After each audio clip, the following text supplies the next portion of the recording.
My name is Lauren Whitaker.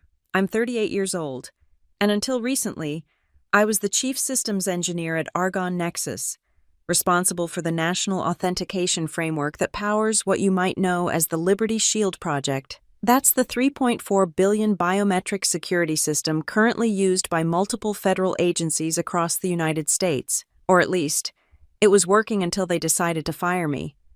They thought signing a contract was enough, but they forgot who was the sole name on the entire project.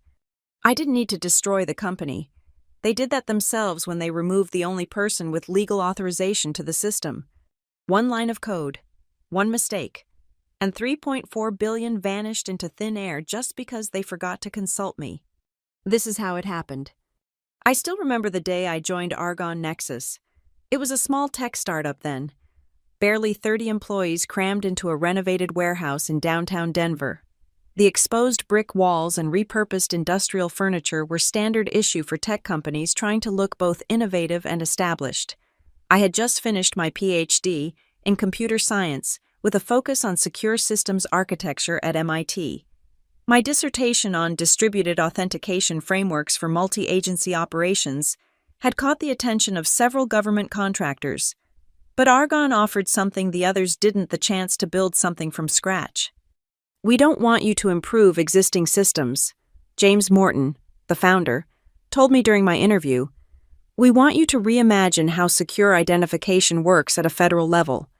James was an ex-Pentagon tech consultant who understood the bureaucratic nightmare of interagency information sharing. He had the connections, the vision, and the initial funding.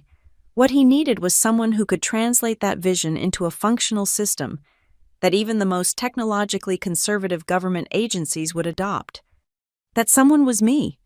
When I started, we were working on small contracts pilot programs for various agencies that wanted to test our approach. I designed a system that could authenticate personnel across departments without compromising security.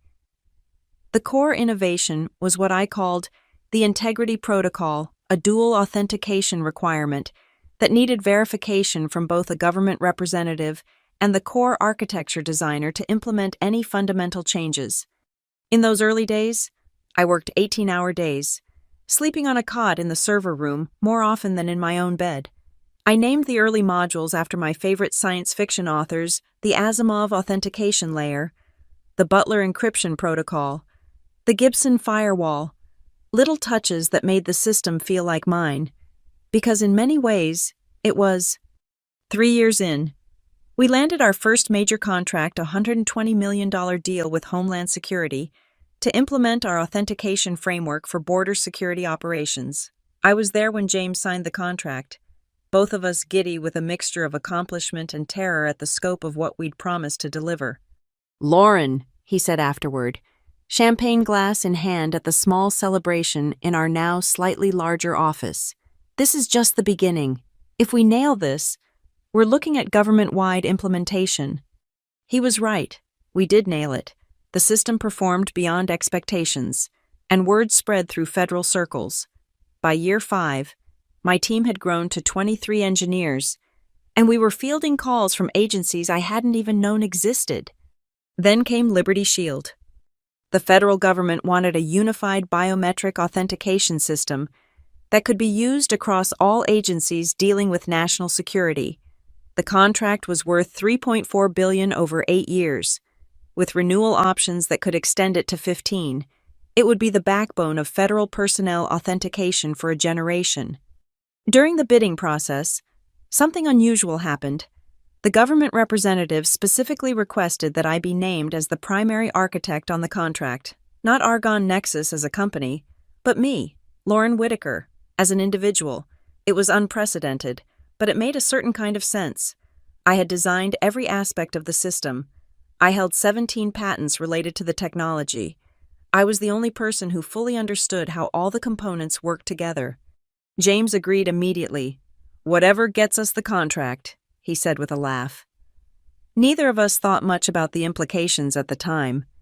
As Argonne Nexus grew, things changed. We moved to a gleaming glass and steel building in the Denver Tech Center. James brought in professional management, as he called it, MBAs from top schools, who knew how to scale operations. The company culture shifted from the collaborative environment of a startup to the hierarchical structure of a corporation. I didn't mind at first. The new structure freed me from administrative tasks and let me focus on refining the system. Every 6 months, we rolled out new features that made Liberty Shield more secure, more efficient, and more valuable to our government clients. 7 years after I joined, James sold the company to a private equity firm. He retired to a ranch in Montana, occasionally checking in but mostly enjoying his well-earned fortune. The new owners brought in their own CEO, a woman named Victoria Canning who had experience with defense contractors but limited technical knowledge. "Don't worry about the business side," she told me during our first meeting. "You're our technical genius. Just keep doing what you're doing, and we'll handle everything else." For a while, that arrangement worked. My team expanded to over 100 engineers, and I was promoted to Chief Systems Engineer. We had offices in 3 cities, but the core development still happened in Denver under my supervision. I should have seen the warning signs. Victoria began bringing in her own people, positioning them in key roles throughout the company. The new hires were rarely the best technical candidates, but they were loyal to her vision of turning Argonne Nexus into a full-spectrum defense technology provider, whatever that meant. One of these new hires was Evan Graves, brought in as the new Chief Technology Officer. Evan had an MBA from Yale and had worked at several large tech companies. Though never in defense contracting, his resume mentioned technical oversight, but included no actual engineering experience.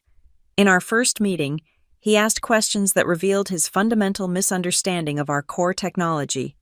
"So this authentication system," he said, glancing at his tablet, "it's basically like two-factor authentication for government employees, right? Like when my phone sends me a code to log into my bank account."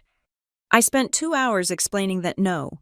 Liberty Shield was a sophisticated biometric identity verification system that integrated facial recognition, fingerprint analysis, voice pattern matching, and behavioral metrics into a unified framework that could securely authenticate personnel across agency boundaries while maintaining separation of databases.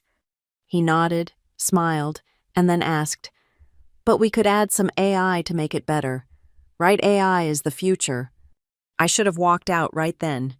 Instead, I patiently explained that we already used machine learning algorithms for pattern recognition and anomaly detection, but that the core security architecture relied on mathematical principles that didn't require buzzword technologies. For 6 months, Evan and I maintained an uneasy professional relationship. He made broad strategic pronouncements in executive meetings, and I quietly ensured that the actual technology continued to function as designed. I suspected he viewed me as an obstacle to whatever vision he had for the company's future, but I was too valuable to remove, or so I thought. Then came that Friday afternoon in March. I was deep in code review when my assistant messaged me, "Emergency meeting in conference room A. Evan and HR legal counsel need to see you immediately." I remember feeling mildly annoyed at the interruption, but not particularly concerned. Emergency meetings were common enough in our line of work, usually related to security patches or feature requests from government clients. I grabbed my laptop and headed to the conference room, still mentally tracing the execution path of a new authentication module we were planning to implement the following week. Evan was seated at the head of the table, a woman in a charcoal suit beside him. I recognized her as Patricia Dolan from the legal department, though we'd never spoken directly. "Lauren, thanks for coming," Evan said, his voice carrying that artificial warmth that immediately put me on alert. "Please, have a seat." I sat, placing my laptop on the table. "What's the emergency? Is there an issue with the system?" No, nothing like that," Evan replied, exchanging a glance with Patricia. "This is about organizational structure." I felt the first twist of unease in my stomach. Organizational structure. Yes, as you know, Argonne Nexus is growing rapidly.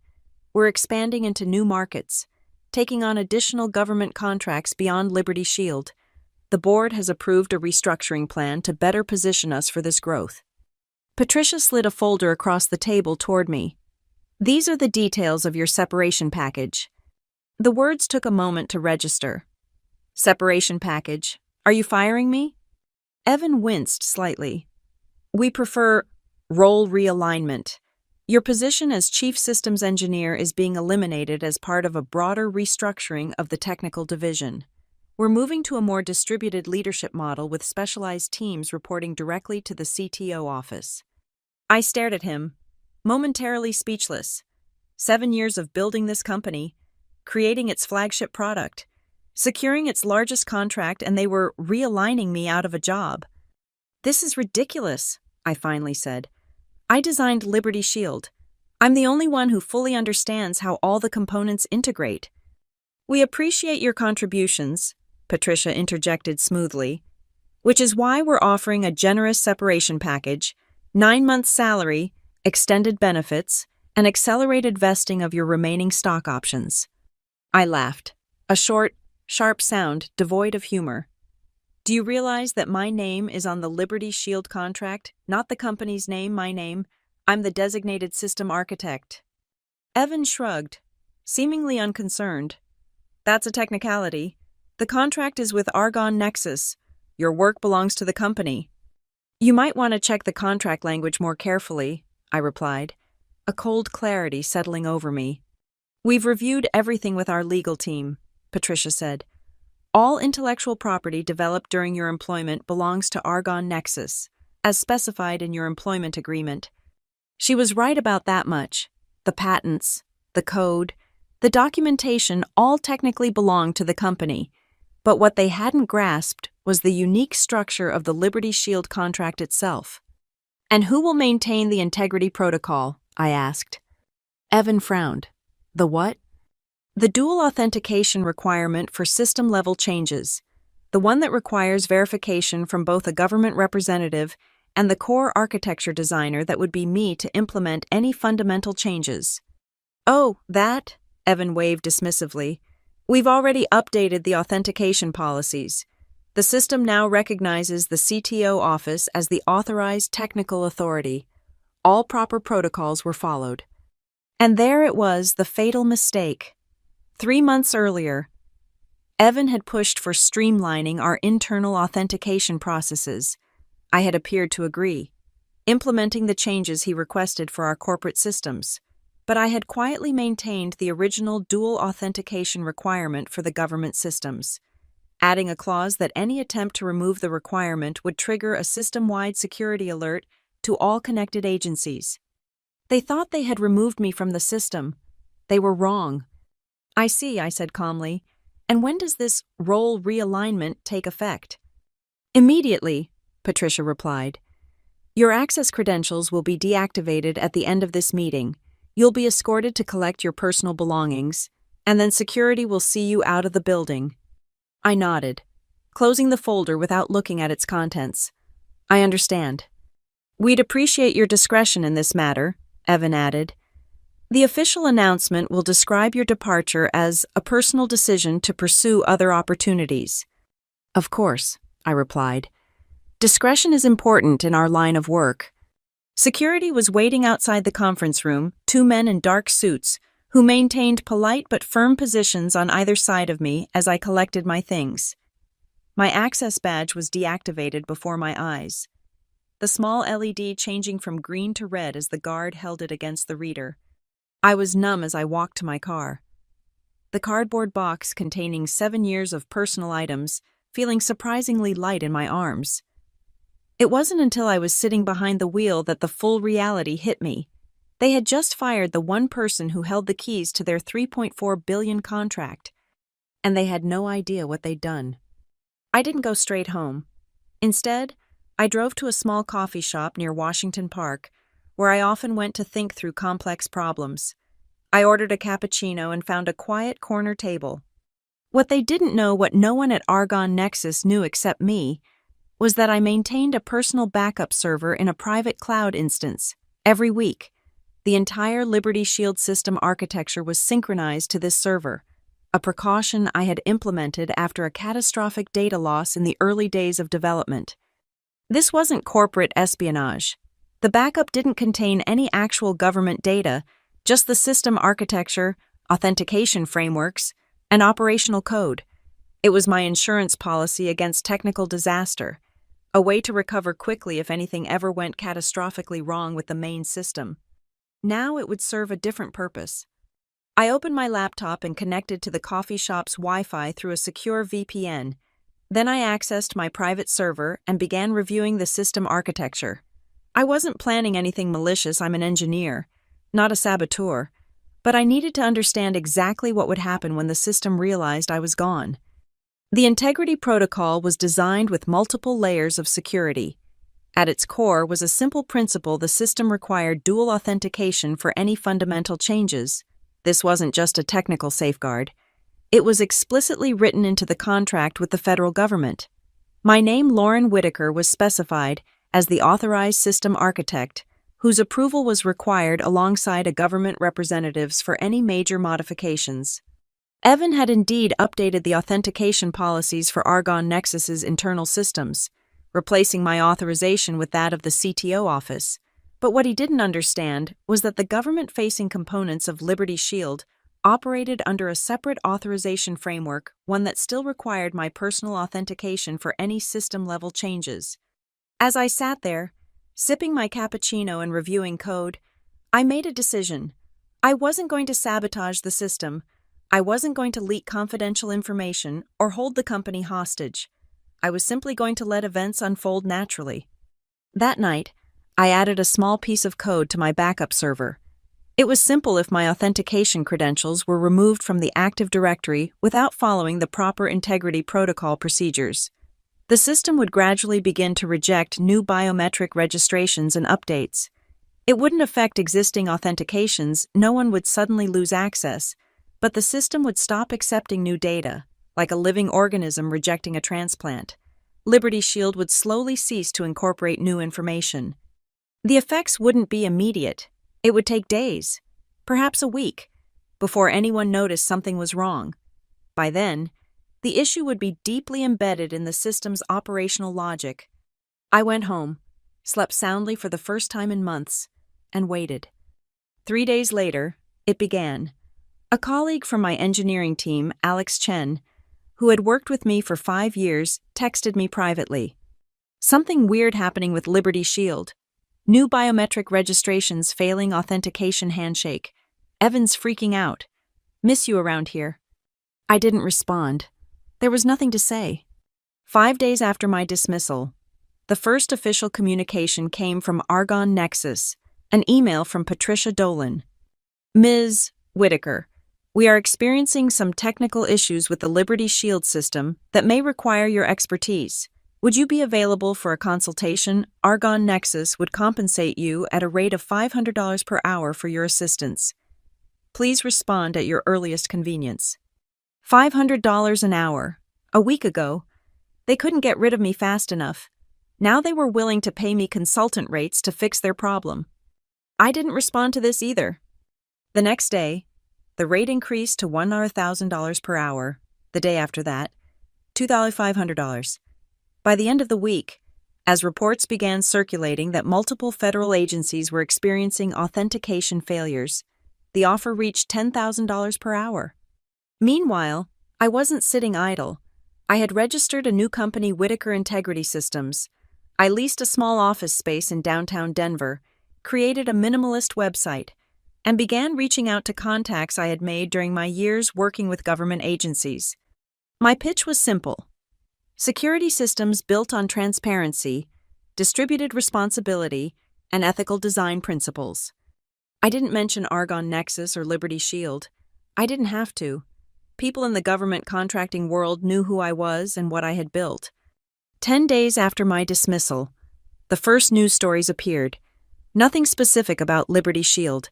The details were classified, but industry publications noted that several federal agencies were experiencing authentication integration issues with a major security system. Argonne Nexus's stock price dipped slightly. Then came the call I had been expecting. Evan Graves himself, his voice strained with forced pleasantness. Lauren, I hope you're doing well. Look, we seem to have a situation with Liberty Shield that requires your unique expertise. Whatever happened with your departure water under the bridge, right? We need you back. at least temporarily. I'm listening, I said, keeping my voice neutral. We're prepared to bring you back as a special consultant.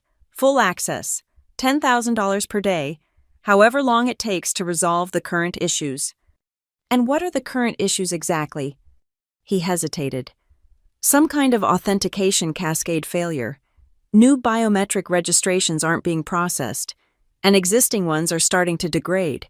The government clients are concerned. I imagine they are. So you'll help us. No, Evan, I don't think I will, not as a consultant. A pause. What do you want? Name your price. It's not about money. It's about respect for the systems I built and the safeguards I implemented for good reasons.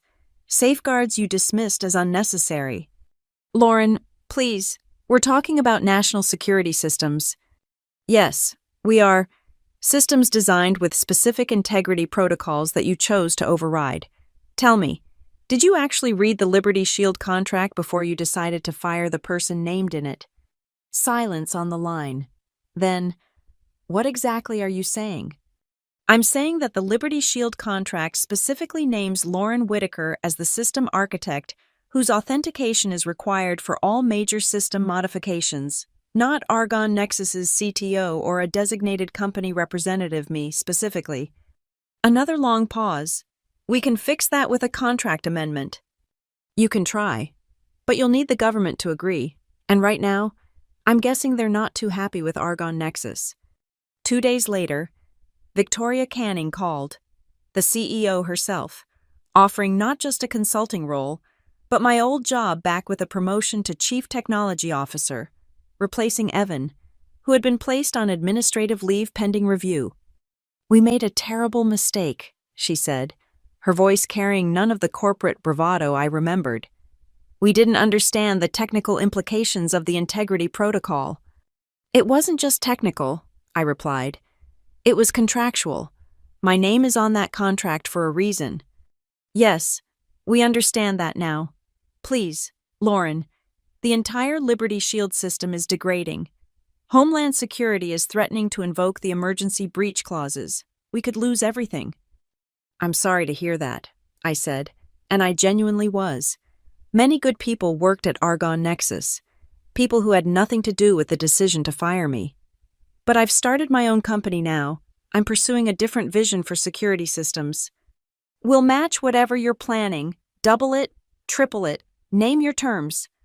My terms are simple. I don't work for people who don't value the safeguards I build into my systems. Good luck, Victoria.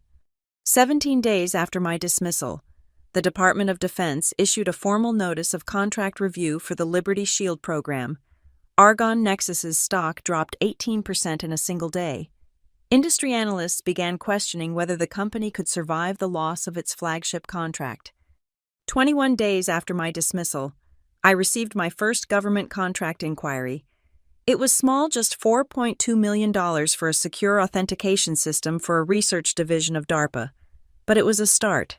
The contracting officer made it clear that they were aware of my departure from Argonne Nexus and the subsequent issues with Liberty Shield. We need systems built by people who understand the importance of security protocols, she told me during our initial meeting, not companies that override them for convenience. By day 30, Whitaker Integrity Systems had 12 employees, including Alex Chen, and 4 other engineers who had left Argonne Nexus, and 3 government contracts worth a combined $27 million, small compared to Liberty Shield, but growing rapidly. Meanwhile, Argonne Nexus was in freefall. The federal government had suspended the Liberty Shield contract pending a complete security review. Victoria Canning resigned. The board appointed an interim CEO, who immediately reached out to me with an acquisition offer. They wanted to buy Whitaker Integrity Systems and install me as the new CEO of Argonne Nexus. I declined. You don't understand, the interim CEO pleaded during our meeting at a neutral location, a private dining room at a downtown restaurant. The government is prepared to reinstate the Liberty Shield contract if you return. They trust you, not the company. That's precisely why I need to build something new, I explained. Liberty Shield was always vulnerable to exactly this kind of corporate interference. My new systems distribute authority and responsibility in ways that prevent any single point of failure, whether technical or human. 6 weeks after my dismissal, the government formally terminated the $3.4 billion Liberty Shield contract with Argonne Nexus, citing material breach of security protocols and failure to maintain required technical oversight.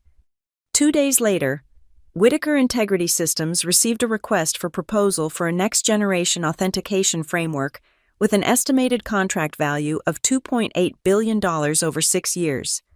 I didn't feel vindicated. I didn't feel triumphant. I felt sad that it had come to this, that corporate short-sightedness had jeopardized a system vital to national security, but I also felt resolute in my commitment to building better, more resilient systems. Argonne Nexus didn't survive the loss of the Liberty Shield contract. The company was sold for parts, its technologies acquired by competitors, its remaining employees scattered to other firms. Evan Graves quietly disappeared from the industry. Victoria Canning emerged 6 months later as a strategic consultant for a smaller defense contractor. And me, 1 year after that fateful Friday meeting, I stood at a podium at the Federal Defense Summit, presenting our new approach to national security systems. The key isn't just technical excellence, I told the audience of government officials and industry leaders. It's distributed responsibility, transparency, and systems that can't be manipulated by any single authority, corporate or government. Security isn't just about keeping bad actors out. It's about ensuring that those inside the system act with integrity. I never mentioned Argonne Nexus by name in that speech or any public statement. I didn't have to. The industry understood what had happened, and more importantly, they understood why it mattered. Today, Whitaker Integrity Systems employs over 300 people across 4 offices. We hold contracts with 22 federal agencies. Our authentication frameworks protect some of the nation's most sensitive operations, and every system we build incorporates the lessons I learned from Liberty Shield: no single point of failure, no lone authority, no opportunity for corporate convenience to override security fundamentals. Signing a $3.4 billion contract isn't just an honor, it's power. And they forgot who held that power when they decided to fire me. They thought the contract was with the company. They were wrong. It was with me. Lauren Whitaker, the architect who understood that true security lies not just in code, but in the integrity of those who write it. They learned that lesson the hard way. I hope others won't have to. When people ask me about what happened, I usually give a simplified version. There was a misunderstanding about who was authorized to make changes to a critical system.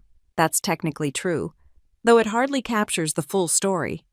The truth is that no company should be in a position where firing one person can bring down an entire critical infrastructure. That was a design flaw in the corporate structure, not my code. My new systems are designed to prevent exactly that kind of vulnerability, distributing authority and requiring consensus for critical changes.